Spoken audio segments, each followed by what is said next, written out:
Most people believe they would recognize a heart attack immediately. Crushing chest pain, left arm going numb, a sudden collapse. That's what the movies show. That's what most people expect. But after 60, some of the most dangerous heart attacks look nothing like that. No dramatic pain, no clear warning, no moment where you think, this is it. And that's exactly why they get missed. I've stood in operating rooms at 2 a.m., looking at hearts that didn't fail suddenly. They failed quietly, hours earlier, sometimes the night before. I've spent over 30 years as a cardiac surgeon, repairing arteries, restoring blood flow, and seeing firsthand what happens when a heart attack is recognized too late. And here's the part that still stays with me. Many of those patients didn't ignore the warning signs. They just didn't recognize them, because the symptoms didn't match what they had been told to look for. Let me tell you about someone I'll call Margaret. She was 68, active, careful with her health, no smoking, no extreme risk factors. One evening, she felt a strange pressure in her upper back. Not pain, just discomfort. Then came nausea, a little dizziness. She assumed it was something she ate, maybe fatigue. She went to bed. By morning, she was in the emergency room with severe cardiac damage. Not because she ignored it, but because she never knew what she was looking at. And Margaret is not an exception. She is the pattern. Here's what most people don't realize. After 60, the body doesn't always send clear signals. The nerves that carry pain become less sensitive. The way your brain interprets those signals changes. And instead of a loud, unmistakable alarm, you get something vague, something easy to dismiss, something that feels like anything except a heart problem. That's what makes this dangerous. So tonight, I'm going to show you 6 symptoms that look nothing like a heart attack, but very often are. And more importantly, I'll show you how to recognize them before it's too late. Because the next one might not look like what you expect. Stay with me. The first symptom is one almost every patient I've seen completely ignored. Let's start with one of the most commonly missed heart attack symptoms in people over 60. Pressure in the upper back, tightness in the jaw, an uncomfortable sensation in the throat, not the chest, not the left arm, not the dramatic crushing pain people are taught to watch for. And that is exactly why so many people dismiss it. They think it's posture. They think they slept wrong. They think it's stress sitting in the shoulders, tension in the neck, maybe even a dental issue. But the heart does not always send pain where people expect it. Here's why. The nerves that carry pain from the heart travel through pathways that overlap with other parts of the body. That means the brain can misread where the signal is actually coming from. Instead of labeling it as heart pain, it may interpret it as discomfort in the upper back, the neck, the jaw, or even the throat. This is what doctors call referred pain. And after 60, it becomes even more deceptive. Because pain perception changes with age, signals become duller, less precise, less dramatic. So instead of a clear alarm, you get a strange pressure that feels inconvenient rather than dangerous. I remember a man in his early 70s who kept telling the emergency team, "My chest is fine, it's just my jaw." He had spent most of the afternoon assuming he had been clenching his teeth. By the time we saw the full picture, one of his coronary arteries was almost completely blocked. That is the problem with this symptom. It feels ordinary, and ordinary symptoms are the ones people wait on. Now here's the part I need you to pay attention to.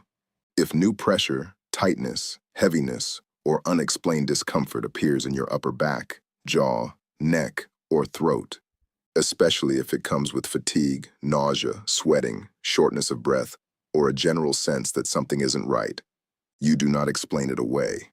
You take it seriously, because a heart attack does not need to announce itself in your chest to be real. And sometimes the only reason patients survive is because someone finally recognizes that what looked like back tension was actually a cardiac emergency. Now the next symptom is even more dangerous, because it doesn't feel like pain at all. It feels like weakness, and that is where many people lose precious time. Now let's talk about a symptom that almost nobody treats like an emergency. Sudden exhaustion, not ordinary tiredness, not the kind that comes after a busy day. I'm talking about a wave of weakness that feels out of proportion to what you've done. A kind of fatigue that seems to arrive for no clear reason. This is one of the most overlooked heart attack symptoms in people over 60, because most people explain it away immediately. They blame age, they blame poor sleep, they blame stress, they blame the weather. A busy week, a bad night, low energy, anything except the heart. But here's what I've seen over and over. When the heart starts struggling to get enough oxygen because blood flow is being reduced, the body notices before the mind does. Muscles feel heavier. Simple activity feels strangely difficult. Walking across the room feels like work. Climbing a few steps feels unreasonable. Even holding a conversation can feel draining in a way that doesn't make sense. And that happens because the heart is no longer delivering blood the way it should. The body goes into quiet conservation mode. It starts pulling back, not with drama, with depletion. This is especially common in older adults and very common in women. Instead of sharp pain, they describe something much vaguer. I just felt wiped out. I couldn't get going. I felt suddenly drained. Those phrases matter more than most people realize. I remember a woman in her late 60s who told her daughter, "I don't know what's wrong with me. I just feel completely empty. No chest pain, no collapse, no classic movie scene. Just a sudden, frightening level of weakness that came out of nowhere." Her daughter brought her in because something about the way she said it felt different. That decision likely saved her life because she was having a heart attack. This is where people make a dangerous mistake. They wait for a more obvious symptom. They tell themselves if it were really serious, it would hurt more. But after 60, the heart often doesn't give you that kind of warning. Sometimes it gives you depletion instead of pain. And the longer you wait, the more heart muscle is lost. So here's what I want you to remember. If you experience sudden, unusual exhaustion or weakness that feels out of proportion, especially if it appears with shortness of breath, nausea, sweating, lightheadedness, or discomfort anywhere in the upper body, do not write it off as just getting older. That thought has delayed treatment for too many people.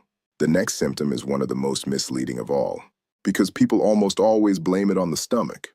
The third symptom is one of the most deceptive because it sends people in the completely wrong direction. Nausea, indigestion, a strange pressure in the upper stomach, a feeling that something is off in your chest or abdomen, but not in a way that feels clearly cardiac. People think food poisoning, acid reflux, gas, a stomach bug. They reach for antacids, they sip water, they wait. And that waiting can be dangerous because the heart and the upper digestive system sit close enough and share enough overlapping nerve pathways that the brain can confuse one for the other. Instead of interpreting the distress as a heart problem, it labels it as stomach discomfort. That misread happens more often than most people realize, especially after 60, and especially in women. I have seen patients walk into the hospital convinced they had severe indigestion, only to learn they were in the middle of a heart attack. Not because they ignored the symptoms, because the symptoms pointed them in the wrong direction. This is what makes it so deceptive. It doesn't feel dramatic, it feels familiar. And familiar symptoms are the ones people tolerate for far too long. I remember one man in his 70s who told the nurse, "I thought it was something I ate." He had spent hours trying to settle his stomach at home. By the time he came in, the damage was already significant. That is the danger here. If nausea, sudden indigestion, upper abdominal pressure, or a sick-to-your-stomach feeling appears out of nowhere, especially if it comes with sweating, unusual fatigue, shortness of breath, dizziness, or discomfort in the jaw, back, or chest, you need to think beyond the stomach. Because sometimes what feels like indigestion is actually your heart struggling for blood, and the body is trying to tell you in the only way it can. The next symptom is quieter still. No pain, no nausea, just air hunger. And it is one of the fastest ways a heart attack can hide in plain sight. Now let's talk about one of the quietest and most dangerous heart attack symptoms of all, shortness of breath. Not after exercise, not after climbing stairs. I'm talking about breathlessness that feels new, strange, and out of proportion. Maybe you're walking to the kitchen. Maybe you're getting dressed. Maybe you're just sitting still and suddenly feel like you can't get a full breath. No chest pain, no obvious reason. Just the unsettling feeling that breathing has become harder than it should be. This symptom is especially dangerous because people almost never connect it to the heart right away. They blame age, they blame being out of shape, they blame anxiety, they blame the weather, allergies, or a mild cold. And sometimes they tell themselves they just need to sit down for a minute. But here's what may actually be happening. When part of the heart muscle isn't getting enough blood, the heart can no longer pump as efficiently as it should. Pressure begins to build backward into the lungs, and that changes the way breathing feels. Not always as panic, often as air hunger, a sense that the body is working harder just to do something automatic. This is one of the reasons some people having a heart attack never describe pain first. They describe breathing first. I couldn't catch my breath. I just felt winded. It felt like something was wrong, but I couldn't explain it. Those descriptions matter, because when they appear suddenly, without a clear explanation, the heart must be considered. I remember a patient in his late 60s who came in saying he thought he was coming down with something. No fever, no cough, no real chest pain, just a strange breathlessness that started while he was doing almost nothing. What he was actually experiencing was reduced cardiac function in real time. And the longer he waited, the more dangerous it became. This is where people lose time. They wait for pain. They wait for pressure. They wait for the real symptom. But shortness of breath can be the real symptom, especially after 60. So here's what I want you to remember. If you suddenly become short of breath doing something that normally would not affect you, or if breathing feels unusually difficult without a clear reason, especially when it appears alongside fatigue, nausea, sweating, dizziness, or discomfort in the upper body, take it seriously. Because sometimes a heart attack doesn't begin with pain. Sometimes it begins with the simple feeling that your body is no longer getting the air it needs. And the next symptom is even more deceptive, because when it happens, many people don't think of the heart at all. They think they're about to faint. The fifth symptom is one many people brush off in seconds: a sudden wave of dizziness, lightheadedness, a faint floating feeling, as if the room shifted slightly or your body lost its balance for a moment. Not dramatic, not always enough to make you fall, just enough to make you stop and think, that was strange, and then keep going. That is exactly what makes this symptom so dangerous, because people almost never connect a brief spell of dizziness to a heart attack. They blame dehydration. They blame standing up too fast. They blame low blood sugar, poor sleep, skipped lunch, stress, anything except the heart. And sometimes they're right, but sometimes they are dangerously wrong. Here's why this happens. When the heart is no longer pumping effectively, even for a short period, the brain may receive less oxygen-rich blood than it needs.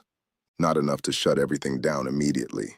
Just enough to create that drifting, unsteady, almost faint feeling. And in older adults, this can happen without the dramatic chest pain people expect. I've seen patients describe it in ways that sound almost harmless. I felt woozy. I got a little faint for a second. I thought I just needed to sit down. But what they were actually describing was a temporary drop in circulation caused by a heart under stress. Sometimes the problem is reduced blood flow from a blocked artery. Sometimes it's an arrhythmia triggered by the cardiac event itself. Either way, the brain is often the first place you feel it. I remember one man in his 70s who nearly canceled his own emergency by insisting he was only dizzy because he hadn't eaten enough. By the time his wife convinced him to come in, his heart had already suffered significant damage. That is the pattern. The symptom feels small. The cause is not. And here is what I want you to watch for. If dizziness or lightheadedness appears suddenly, especially if it comes with unusual fatigue, sweating, nausea, shortness of breath, pressure in the jaw, back, throat, or chest, or just a strong sense that something is off, do not dismiss it. Because sometimes what feels like a fainting spell is actually the moment your heart is struggling to keep your brain supplied. Now, the final symptom is the one people almost never call a symptom at all. Because it doesn't sound medical, it sounds emotional, it sounds vague, and that is exactly why it gets missed. The sixth symptom is one of the hardest to describe, and because it's hard to describe, people often ignore it. A sudden feeling that something is deeply wrong. Not pain exactly, not dizziness, not shortness of breath in the way people expect, just a powerful sense that your body is not okay. Patients say it in different ways. I felt off. I felt strange. I felt uneasy for no reason. I had this terrible sense that something bad was happening. Medicine has a phrase for this, a sense of impending doom. And while that phrase sounds dramatic, the experience itself often does not. It can feel quiet, internal, almost impossible to explain to another person. That is exactly why people talk themselves out of it. They think they're anxious. They think they're overreacting. They think if it were truly serious, they would be having crushing chest pain or collapsing on the floor. But the body does not always speak in dramatic symptoms. Sometimes it speaks in intuition before it speaks in pain. And after 60, that matters more than most people realize. Because when blood flow to the heart is interrupted, the body often detects the danger before the mind can make sense of it. Stress hormones rise. The nervous system shifts. You feel unsettled in a way that seems emotional, but is actually physiological. I remember a woman in her early 70s who kept repeating the same sentence in the emergency department. I can't explain it. I just knew something was wrong. She wasn't panicked. She wasn't screaming. She was calm, but deeply disturbed by what she was feeling. And she was right. She was having a heart attack. That is why I never dismiss this symptom when it appears suddenly, especially when it comes with any of the others we've talked about tonight. Upper back, jaw, or throat pressure, sudden exhaustion, nausea or indigestion, shortness of breath, dizziness. When that vague but powerful sense of danger shows up alongside even one of those, the heart must be considered. Now let's bring all of this together, because I do not want you leaving this video with fear. I want you leaving with clarity. 6 symptoms that look nothing like a heart attack, but can be. Pressure in the upper back, jaw, throat, or neck. Sudden unusual exhaustion or weakness. Nausea, indigestion, or upper stomach discomfort. Shortness of breath without obvious cause. Dizziness, lightheadedness, or a faint feeling. And that quiet but unmistakable sense that something is very wrong. None of these symptoms guarantees a heart attack, but after 60, each of them deserves respect. And when they appear suddenly, especially in combination, they should never be brushed aside simply because they don't match the movie version of a cardiac emergency. That is the mistake too many people make. They wait for the real symptom. And while they are waiting, heart muscle is being lost minute by minute. That is why this matters. Not because I want you frightened, because I want you prepared. I've spent over 30 years in cardiac surgery. I've seen what happens when people arrive in time, and I've seen what happens when they don't. The difference is not always courage. It is often recognition. Recognition of symptoms that were never supposed to be obvious. Recognition of patterns most people were never taught to look for. That is what I want this video to give you. So here is the one thing I want you to do after this video ends. Write these 6 symptoms down, put them somewhere visible, and talk about them with the people you love. Because the person who needs this information most may not be you. It may be your spouse, your parent, your brother, your friend who always says, "I'm sure it's nothing." And one last thing, if sudden symptoms appear and something feels different, do not try to be brave. Do not wait to see whether it passes. Do not talk yourself out of getting help just because the symptom seems vague. That delay is where danger grows. If this helped you, share it, because there are people walking around right now who believe they would recognize a heart attack instantly, and they would not. That misunderstanding has cost too much already. Take care of your heart. It has been working for you every second of your life. The least we can do is learn how to listen when it tries to warn us. And one final note. Everything I've shared here is general educational information based on clinical patterns and cardiac experience. It is not a substitute for personal medical care. If you have symptoms or concerns, speak with your doctor or seek urgent medical attention right away. That conversation matters, and sometimes it matters more than people realize.